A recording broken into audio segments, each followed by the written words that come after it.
One thing that came up in my dialogue with Maajid was the four reasons or the four ingredients he posits as being necessary to birth a Islamist or a jihadist. One of those, by his lights, is an identity crisis. And, I think that may be true, but you could argue that life itself is just one long identity crisis. I mean, we all have identity crises. We all spend our lives, in some basic sense, learning how to live. And it's very tempting for many people, whether they've been raised in a religious tradition or not, to go to some book that purports to have all the answers for how to live.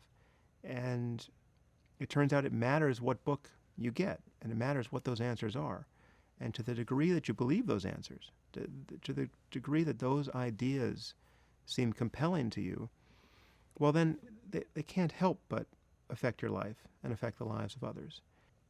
It's important not to trivialize what is happening here in this phenomenon of a global jihadist insurgency. When you look at the kinds of people who join ISIS, for instance, and you look at what their experience is, and you listen to their testimony of just how much meaning they get at this point in their lives, waking up each day as a jihadist, preparing to die or fighting apostates or meting out justice to the apostates in their midst.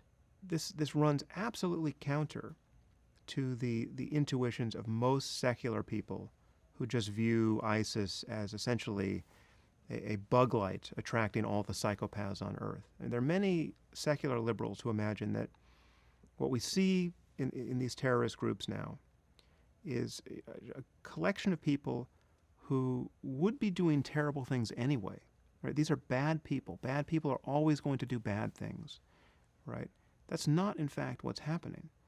These are, I'm sure there are some psychopaths in these groups, but these, for the most part, we're talking about people finding meaning and following a recipe, right? And the recipe, the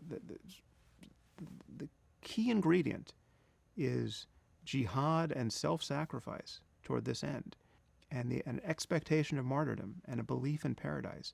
And you only have to get a few of those ideas just burned onto the hard drive to explain the kind of behavior we see, and to explain the emotional satisfaction of living this way. I mean, just picture what's happening here. You get all of the spiritual satisfaction that many of us know in other contexts. In my 20s, I spent 2 years on silent meditation retreats, mostly in a Buddhist context, right? So that's kind of an extreme thing to do.